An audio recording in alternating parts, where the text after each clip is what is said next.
How's it going, comic book fans? Welcome back to Comic Drops for our first ever retro review. Today we're diving into the gore-filled pages of Freddy vs. Jason vs. Ash, a comic published by Wildstorm Comics in 2008.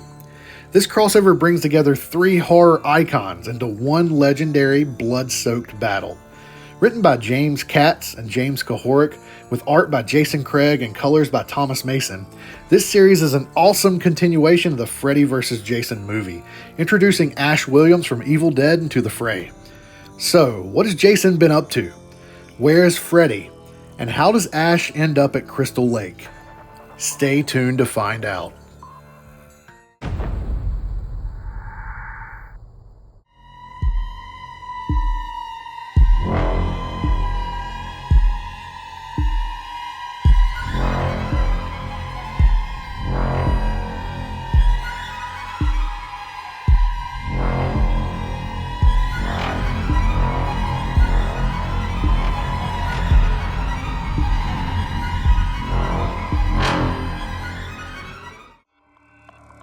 So the story starts with a darkly humorous narration from Ash Williams himself, setting up the tone immediately. We get a recap of Freddy and Jason's last battle, complete with witty jabs about Jason's unsanitary habits and Freddy's questionable taste in clothes. Jason Craig's artwork here strikes a perfect balance.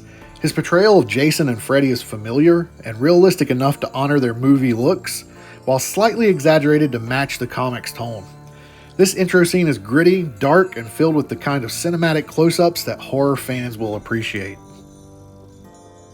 Next, the comic shifts 5 years forward to Crystal Lake, now hosting a Super Mega Ultra S-Mart, a clear nod to Evil Dead lore and suggesting that Ash Williams, our narrator, is soon to be here. We also see how the town has tried to move on, but the shadows of Freddy and Jason's horror still linger. Ash narrates that even with good deals on housewares, people just can't forget the chaos that Freddy and Jason brought. In these initial scenes, Thomas Mason's colors play a huge role.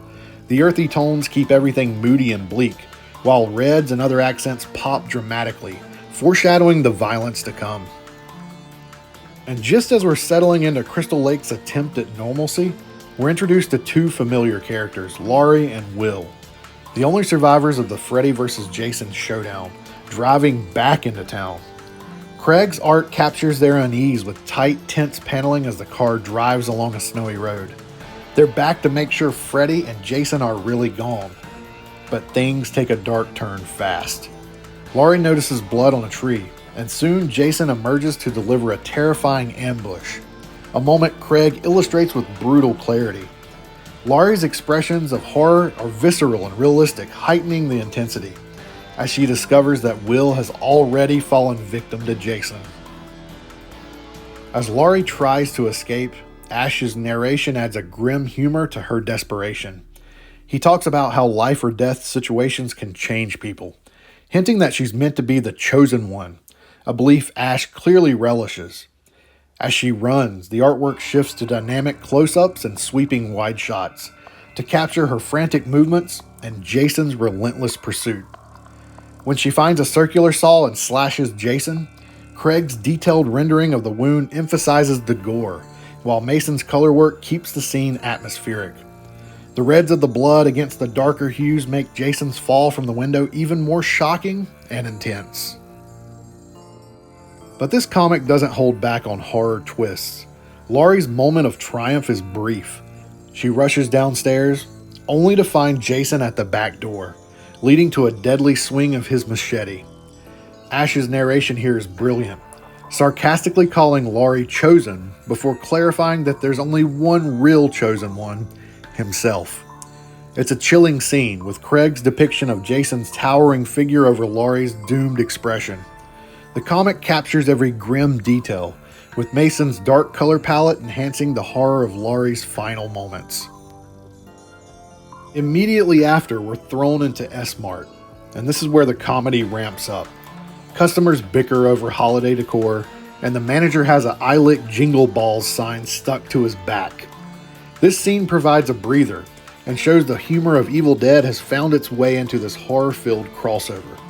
The comic strikes a balance between humor and horror, and Craig's artwork leans into the goofiness here, illustrating characters with expressive, exaggerated faces.